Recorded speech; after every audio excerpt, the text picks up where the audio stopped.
Hello everyone, ఇలాంటి videos ముందుగా కావాలి అనుకుంటే వెంటనే మా ఛానల్ని సబ్స్క్రైబ్ చేసుకోండి. అప్కమింగ్ రివ్యూలోకి వెళ్ళిపోదాం. ఎపిసోడ్ స్టార్ట్ అవ్వంగానే ధాన్యలక్ష్మి గార్డెన్లోకి వచ్చి ఊయల్లో ఉన్న కళ్యాణ్ రాసిన కవిత బుక్ చూస్తుంది. దాన్ని చూడగానే ఒక్కసారిగా ఎమోషనల్ అవుతుంది ధాన్యలక్ష్మి. నాన్న కళ్యాణ్, ఎక్కడ ఉన్నావు? ఆ అప్పు కోసం కన్న తల్లిదండ్రులను వదిలేసి ఎలా వెళ్ళావు? ఇదంతా ఆ కావ్య రాజే చేశారు. నిన్ను ఇంట్లో నుండి బయటికి వెళ్ళాలని ఇలా ప్లాన్ వేశారు అని చెప్పి బాధపడుతూ ఉంటుంది ధాన్యలక్ష్మి. ఇంతలో రుద్రాణి వస్తుంది. చిన్నదిన ఇలా బాధపడుతూ ఏడుస్తూ ఉంటే కళ్యాణ్ ఇంటికి తిరిగి వస్తాడా అని అంటుంది రుద్రాణి. రుద్రాణి, వెటకారంగా మాట్లాడొద్దు. నా కొడుకు అప్పు వల్ల ఎన్నో కష్టాలు పడుతున్నాడు, ఎంతో మందితో మాటలు పడుతున్నాడు, ఇప్పుడు ఎలా ఉన్నాడో అని అంటుంది ధాన్యలక్ష్మి. అలా అయితే అప్పుని కళ్యాణ్ని ఇంటికి తీసుకురా చిన్న వదిన, అప్పుడు హ్యాపీగా కళ్యాణ్ కవితలు రాస్తూ అదిగో అప్పు నీ మీద శాసనాలు చేస్తూ ఉంటుంది అనగానే, ఏంటి రుద్రాణి, ఏడుస్తున్నాను కదా అని నోటికి వచ్చినట్టు మాట్లాడుతున్నావేంటి అని అంటుంది ధాన్యలక్ష్మి. మరేం చేయాలి చెప్పు, నీకొక మంచి సలహా చెప్తాను, ఆ సలహాని నువ్వు పాటించావంటే హ్యాపీగా ఉండొచ్చు అని అంటుంది రుద్రాణి. ఏంటా సలహా అని అంటుంది ధాన్యలక్ష్మి. చిన్నదిన అప్పు నువ్వేదో సాధిస్తావని కళ్యాణ్ తనని తీసుకొని జోబులో పైసా లేకపోయినా వెళ్ళిపోయాడు. ఇప్పుడు కళ్యాణ్ కష్టపడుతూ ఉంటే నీతో పాటు దుగ్గిరాల ఫ్యామిలీ అంతా చూడలేరు. అన్నయ్యని నిన్ను చూస్తూ ఉంటే నా మనసు బాధపడుతుంది. అందుకే నీకు చెప్తున్నాను, అప్పుని కళ్యాణ్ని ఇంటికి తీసుకురమ్మని రాజ్ కావ్యకి చెప్పు అని అంటుంది. చూడు రుద్రాణి, ఇలాంటి చెత్త సలహా ఇస్తావని నేను అనుకోలేదు అనగానే, చిన్నదిన నీతో మంచితనంగానే ఉంటూ అప్పుకి వేరే వాళ్ళతో పెళ్లి చేస్తారని చెప్తూ అప్పు కళ్యాణ్కి పెళ్లి చేసిన ఆ కావ్యని చూసి నేర్చుకో. మెల్లిగా నీ కొడుకు కళ్యాణ్ని అప్పుని ఇంటికి తీసుకునిరా. రోజుకొక గొడవ అప్పుతో పడు. ఖచ్చితంగా అప్పుకి విరక్తి కలుగుతుంది. అనామిక ఎలా విడాకులిచ్చిందో అలాగే అప్పు విడాకులిస్తుంది. అప్పుడు నువ్వు సంతోషంగా ఉండొచ్చు అనగానే, ఇదంతా జరుగుతుందా? ఆ అప్పు సంగతి తెలిసిందే కదా అనగానే, చూడు చిన్నదినా, అప్పు మాత్రమే ఇంటికి కోడలు కాదు, నా కోడలు స్వప్న అలాగే కావ్య కూడా ఇంటికి కోడలే. అందుకే వాళ్ళని కూడా మనం రాచి రంపాన పెట్టాము అనుకో, ఈ అప్పు నోరు లెగుస్తుంది. నీ మీద ఎప్పుడో ఒకసారి నోరు పారేసుకుంటుంది. అది నీ కొడుకు కళ్యాణ్ తట్టుకోలేడు. ఖచ్చితంగా అనామికకి ఇచ్చినట్టే తనకు కూడా విడాకులిస్తాడు అనగానే, అంతేనంటావా రుద్రాణి అని అంటుంది. ఇప్పుడు నువ్వు చెప్పి చూడు, ఆ కావ్య చాలా తెలివైంది. వాళ్ళిద్దరూ బయటే ఉండి వాళ్ళిద్దరూ అలా ఉన్నా సంతోషంగా ఉంటారని తన కోరిక. అందుకే తన ప్లాన్ని తిప్పుకొట్టాలంటే ఖచ్చితంగా నువ్వు వాళ్ళిద్దరినీ తీసుకురమ్మని చెప్పాలి. అప్పుడే మనం అనుకున్నది అనుకున్నట్టు చేయగలం అని అంటుంది రుద్రాణి. సరే రుద్రాణి, కానీ ఆ అప్పు నా కొడుకుతో పాటు ఇంటికి వస్తుందంటేనే నేను తట్టుకోలేకపోతున్నాను అనగానే, వదినా, నా గురించి నువ్వు ఆలోచించావా? ఆ స్వప్న అనుకోకుండా కోడలయ్యింది. నన్ను రోజు టార్చర్ చేస్తుంది. కానీ నేనేం చేస్తున్నాను? ఏమీ చేయలేకపోతున్నాను.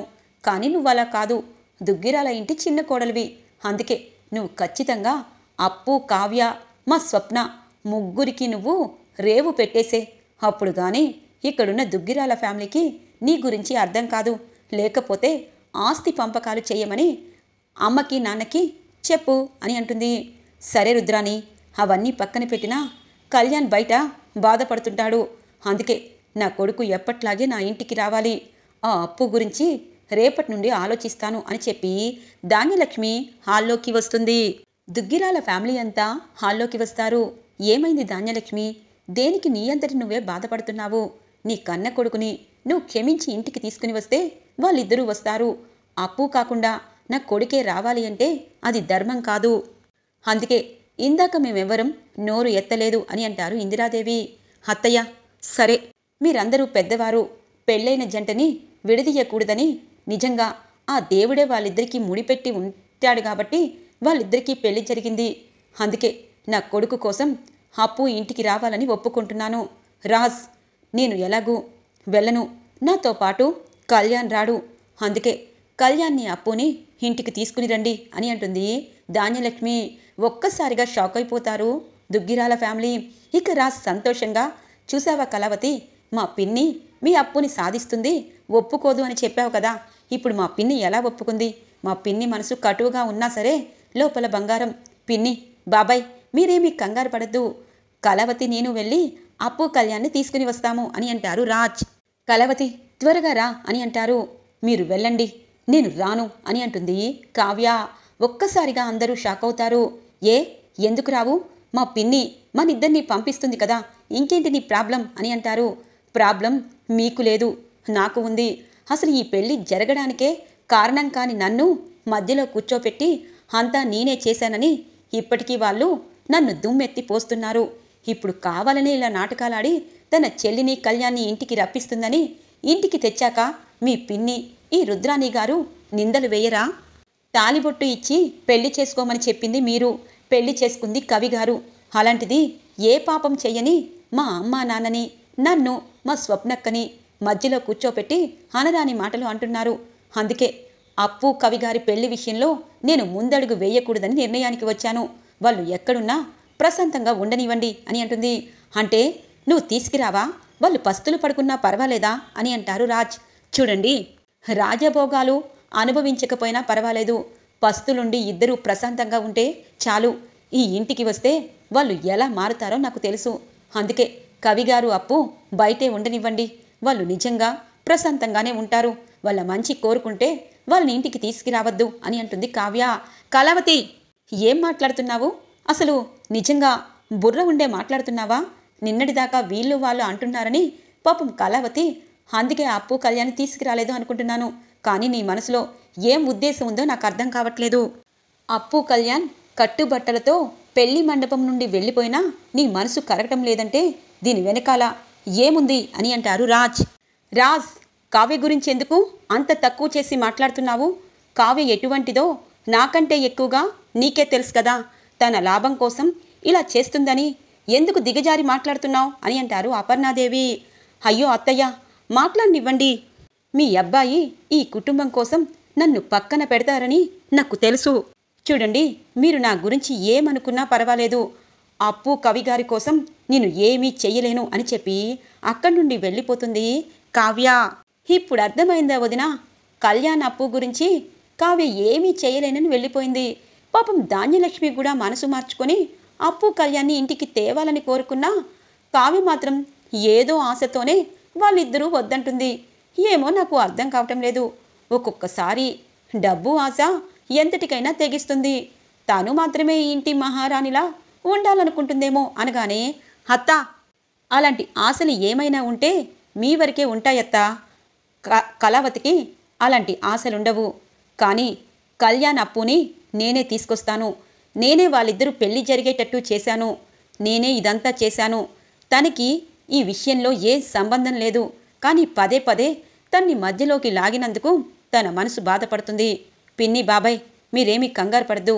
నేను కళ్యాణ్ అప్పుని ఇంటికి తీసుకుని వస్తాను అని చెప్పి రాజ్ అక్కడి నుండి ఇక బయటికి వచ్చేస్తారు. ఇది ఇలా ఉండగా అప్పు కళ్యాణ్ రోడ్డుపై నడుచుకుంటూ ఇక ట్యాంక్ బండ దగ్గర కూర్చుని ఉంటారు. చూడు కవి, నీకు కాళ్ళు నొప్పి పుడుతున్నాయి కదా, కావాలని చెప్పటం లేదు కదా అని అంటుంది అప్పు. అప్పు, నాకు మాత్రమే కాళ్ళు ఉన్నాయా? నీకు లేవా? మనిద్దరికీ కాళ్ళు నొప్పి పుడుతున్నాయి, కానీ మనం ఒకరికి ఒకరం చెప్పుకోవటం లేదు అంతే అని అంటారు. కవి, నా మనసు చాలా బాధ అనిపిస్తుంది. కేవలం నా కోసం నువ్వు కట్టుబట్టలతో బయటపడ్డావు. కష్టాలు పడాలని నిర్ణయానికి వచ్చావు. ఎందుకు కవి ఈ స్నేహితురాలంటే అంత ప్రేమ ఎందుకు? మీ జీవితంలో నేను లేకపోతే అనామిక నువ్వు సంతోషంగా ఉండేవాళ్ళేమో అనగానే, అప్పు, ఇంకొకసారి అనామిక విషయం చెప్పొద్దని చెప్పాను కదా, తన గురించి మాట్లాడద్దు. కష్టాల్లో కూడా నీతో పాటు నేను పక్కనే ఉంటే నాకు సంతోషంగా అనిపిస్తుంది. నీకొకటి తెలుసా, ఇంటిలో అంతా ఉన్నా నాకు మాత్రం పక్కన నువ్వు ఉండగానే వాళ్ళందరూ నా పక్కనే ఉన్నట్టు అనిపిస్తుంది. అప్పు, ఈరోజు కష్టాలు వస్తాయి, కానీ తప్పకుండా సుఖం అనేది దేవుడు రాస్తాడు. అప్పుడు హ్యాపీగా ఉండొచ్చు. ఇప్పుడు బాధపడుతూ ముందుకడుగు వేయకుండా ఆగిపోకూడదు అని అంటారు. నాకు తెలుసు నేను ఎలాగూ కష్టాలు పడతాను. నాతో పాటు నువ్వు కష్టాలు పడుతుంటేనే తట్టుకోలేకపోతున్నాను అని అంటుంది అప్పు. ఇది ఇలా ఉండగా కనకం కృష్ణమూర్తి ఇంటికి పరుగు పరుగున బంటి వస్తారు.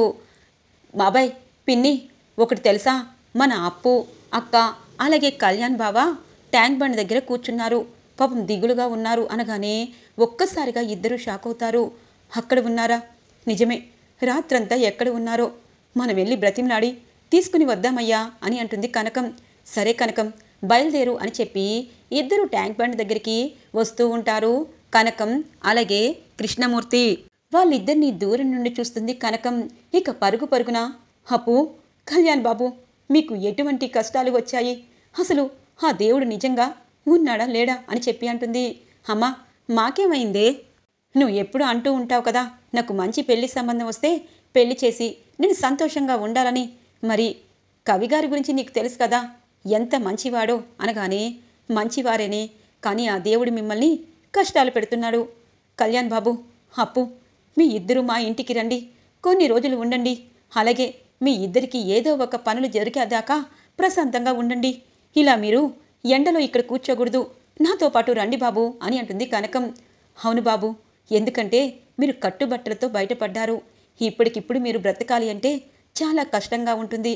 అందుకే మా ఇంట్లో కొన్ని రోజులు ఉండండి అని అంటారు కృష్ణమూర్తి. కరెక్ట్గా అప్పుడే వస్తారు రాజ్. ఆ అవసరమేమీ వద్దులేండి అని చెప్పి అంటారు. అన్నయ్య నువ్వు అనగానే, అప్పు ఏంటి ఎంతో ధైర్యంగా ఉండే నువ్వు మా కళ్యాణ్ని పెళ్లి చేసుకున్నాక ఇలా డల్గా కూర్చుంటావేంటి? కళ్యాణ్ పెళ్లి పీట్లపై నుండి బయటికి తీసుకొచ్చాడు, నువ్వేం చెప్పాలి? మన అత్తగారిల్లు మన ఇల్లు, మనం ఎక్కడికి వెళ్తాము అని చెప్పి నువ్వు గట్టిగా వాడికి గడ్డి పెట్టాలి కదా. ఇలా ట్యాంక్ బండ్ దగ్గర వచ్చి కూర్చుంటే ఎలా చెప్పు అని అంటారు. అన్నయ్య అన్నీ తెలుసు కదా, అప్పు నేను ఆ ఇంట్లో ఉంటే ఖచ్చితంగా అప్పుని అని అంటారు. అదేమీ కాదు, పిన్నే స్వయంగా నన్ను మీ ఇద్దరిని తీసుకురమ్మని పంపించింది అని చెప్పి అంటారు. మరి వదినేదన్నయ్యా అని అంటారు. మీ వదిన ఎప్పుడు ఎలా ఉంటుందో ఎవరికి తెలుసు? మీ ఇద్దరు పెళ్ళి తానే చేసిందని ఇంట్లో వాళ్ళందరూ ఊరికే దుమ్మెత్తి పోస్తున్నారని అలిగింది. ఇక పిన్ని నాతో పాటు తీసుకుని రమ్మంది అని అంటారు రాజ్. ఇక కనకం కృష్ణమూర్తి చాలా సంతోషపడతారు. అమ్మయ్య, మీ ఇద్దరు ఇలా బయట ఉండకుండా అక్కడ ఉండడమే మంచిది. కళ్యాణ్ బాబు, మీ అమ్మ మీ నాన్న పిలిచారు, ఇక మీరు ఏ పంతాలకి పోకుండా ఇంటికి వెళ్ళండి అని అంటుంది. అన్నయ్య నేను రాను అనగానే, ఏమైందిరా నీకు? పిన్ని పిలిచినా రానంటావేంటి అని అంటారు. చూడన్నయ్య, ఒక్కసారి నేను అనుకున్న బంధం గొప్పదేమో అని అనామికని ప్రేమించి పెళ్లి చేసుకున్నాను. కానీ మా ఇద్దరి మధ్య అనేకమైన మలుపులతో ఇద్దరం 3 నెలలు కాకముందే విడిపోయాము. ఇప్పుడు అలాంటి పరిస్థితి నాకు అప్పుకి రాకూడదని కోరుకుంటున్నాను అని అంటారు. అంటే ఇంటికొస్తే గొడవలు పడాలి అని అనుకుంటున్నావా అని అంటారు. అదే జరుగుతుందన్నయ్యా అని అంటారు. చూడు, కళావతి ఈ ఇంటికి అనుకోకుండా వచ్చింది. ఇప్పుడు కళావతిని ఇంట్లో అందరూ మెచ్చుకుంటున్నారు. నేను కూడా తన్ని భార్యగా స్వీకరించాను. అలాగే కష్టాలు ముందు ఉంటాయి, తరువాత వాటిని దాటుకుని ముందుకు వెళ్ళాలి. భయపడుతూ బయట బతకకూడదు. చూడు కళ్యాణ్, నువ్వు చెప్పింది కరెక్టే, కానీ ఒకటి మాత్రం నిజం, బాబాయ్ నీకోసం పిచ్చివాడు అయిపోతున్నాడు. బాబాయ్కి నువ్వు కొడుకువి, కొడుకు దూరంగా ఉంటే ఏ తండ్రి తట్టుకోలేడు అని అంటారు. నాన్నకి ఎలా ఉంది అని అంటారు.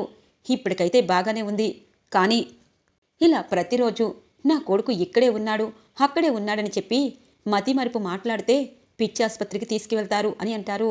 అన్నయ్య ఎందుకన్నయ్య, ఎందుకు మాకే ఇలాగా అని అంటారు. చూడు కళ్యాణ్, అప్పు చాలా తెలివైంది, నువ్వు కూడా తెలివైన వాడివి. ఒకసారి మన సంసారం చిన్న భిన్నం అయిపోయినంత మాత్రాన రెండోది కూడా అలాగే అవుతుందని అనుకోకూడదు. మొదటిసారి చేసిన తప్పుని రెండోసారి చేయకుండా చూసుకోవాలి. అది మనుషుల లక్ష్యం. అది తెలుసుకుంటే మనం ఎక్కడున్నా సంతోషంగానే ఉంటాం అని అంటారు రాజ్. సభాష్ బాబు, కరెక్ట్గా చెప్పావు. అప్పు, నువ్వు అలాగే అక్కలు వాళ్ళందరి దృష్టిలో పెట్టుకొని మీ అత్తగారితో ప్రేమగా ఉండు. తను ఒక మాట మాట్లాడినా సమాధానం చెప్పద్దు అనగానే, అమ్మ, నా ఆత్మాభిమానం చంపుకొని ఎప్పుడూ ఉండను, నేను కరెక్ట్గానే ఉంటాను అని అంటుంది. సరే అని చెప్పి అంటుంది కనకం. ఇప్పటికైనా మీ ఇద్దరు వస్తారా అని అంటారు రాజ్. వస్తామన్నయ్య అని చెప్పి ఇక రాజ్ వెనకాలే కారులో బయలుదేరుతారు అప్పు, కళ్యాణ్. ఇది ఇలా ఉండగా ఇక స్వప్న కావ్య దగ్గరికి వస్తుంది. ఏమైందే నీకు? ధాన్యలక్ష్మి ఆంటీ మనసు మార్చుకొని అప్పు, కళ్యాణ్ని ఇంటికి రమ్మనంటే నువ్వు మాత్రం రాజ్తో పాటు వెళ్ళలేదు. ఎందుకు కావ్య ఇలా ఉన్నావు? వాళ్ళు ఎన్ని నిందలైనా వేస్తారు, కానీ అప్పుకి కళ్యాణ్కి పెళ్ళయింది కదా. అప్పు కూడా ఇంటి కోడలే కదా. ఎక్కడో డబ్బు లేకుండా దీనాస్థితిలో బ్రతికే కంటే ఇక్కడే ఉండడం బెటర్ కదా అని అంటుంది. అక్క, నువ్వు చెప్పింది కరెక్టే, కానీ మీ అత్తయ్య తక్కువదా?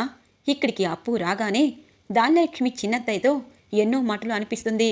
ఇక వాళ్ళిద్దరి మధ్య గొడవలు మొదలవుతాయి. వాళ్ళిద్దరూ విడిపోయేదాకా వెళ్తుందేమో అనగానే, వద్దు, ఎందుకు అలాంటి మాటలు? అప్పు ఏమీ తెలివి తక్కువది కాదు. నువ్వు ఇలా ఉంటే రాజ్ నిన్ను దూరం పెడతాడు. కావాలని ఇలా చేస్తున్నావని అనుకుంటారు. వాళ్ళు రాగానే నువ్వు హ్యాపీగా వాళ్ళకి హారతివ్వు. అప్పుడు ఇక్కడ ఉన్న అందరికీ షాక్ వస్తుంది అని అంటుంది. ఏమో అక్క, ఎవరికి తెలుసు? ఇక్కడ ఏం చెయ్యకపోయినా మనమే అన్నీ చేశామని మనపై అమ్మపై ఎప్పుడు మాటలు అంటారు. ఇప్పుడు అప్పు రావడంతోనే ఇక ఈ గొడవలు మొదలవుతాయేమో భయంగా ఉంది అని అంటుంది కావ్య. అదేం జరగదులేవే. ఎప్పుడైనా సరే గొడవలు అవుతాయని కాపురాన్ని చక్కదిద్దుకోమా? ఎంతో కష్టపడి రాజ్కి దగ్గరయ్యావు. ఇప్పుడు రాజ్కి కోపం వచ్చే పనులు ఏమీ చెయ్యొద్దు అని అంటుంది స్వప్న. చిన్నదానివైనా బాగా చెప్పావమ్మా. అమ్మా, నువ్వు మా ఇంటి కోడలివే, కానీ ఏదో జరుగుతుందని ముందే ఊహించుకోకు. రాజ్ నీ మీద కోపంగా ఉన్నాడంటే కళ్యాణ్కి వాడంటే ప్రాణం అని చెప్పి అంటారు అపర్ణాదేవి. ఇంతలో రాజ్ పరుగు పరుగున పిన్ని, బాబాయ్, నానమ్మ, తాతయ్య, కళావతి, అత్త, రాహుల్ అందరూ రండి, కళ్యాణ్ అప్పు ఇంటికి వచ్చారు అని చెప్పి గట్టిగా అరుస్తూ ఉంటారు చిన్న పిల్లవాళ్ళ. ఇక ధాన్యలక్ష్మి అలాగే ప్రకాశం పరుగు పరుగున ఇక కళ్యాణ్ దగ్గరికి వచ్చి హత్తుకుంటారు. కళ్యాణ్, నిన్ను చూడకుండా ఒక్కరోజు అయింది, మళ్ళీ నా కొడుకు నాకు కనిపిస్తాడా అనుకున్నాను అని చెప్పి బోరున ఏడుస్తూ ఉంటారు ఇద్దరు. ఇక దుగ్గిరాల ఫ్యామిలీ అంతా అప్పు కళ్యాణ్ రావడంతో హ్యాపీగా ఫీల్ అవుతారు. అమ్మ కావ్య, మీ చెల్లికి మీ మరిదికి హారతిచ్చి ఒకరి పేరు ఒకరి చెప్పుకున్నాక లోపలికి తీసుకునిరా అని అంటారు ఇందిరాదేవి. సరే అమ్మమ్మగారు అని చెప్పి ఇక కావ్య హారతి పళ్ళెం తీసుకుని వెళ్తుంది. అప్పు కళ్యాణ్కి హారతిచ్చి లోపలికి రమ్మంటుంది. ఆగండి ఆగండి అని అంటుంది స్వప్న. ఏంటే అని అనగానే, అప్పు, మీ ఆయన పేరేంటో చెప్పు అని అంటుంది. అంటే కవి కదా అని అంటుంది. కవి అని మా అందరికీ తెలుసు, అసలు పేరేంటో చెప్పవే అని అంటుంది స్వప్న. కళ్యాణ్ అనగానే, దీనికి కనీసం ఇప్పుడైనా సిగ్గుండదు అని అంటుంది స్వప్న.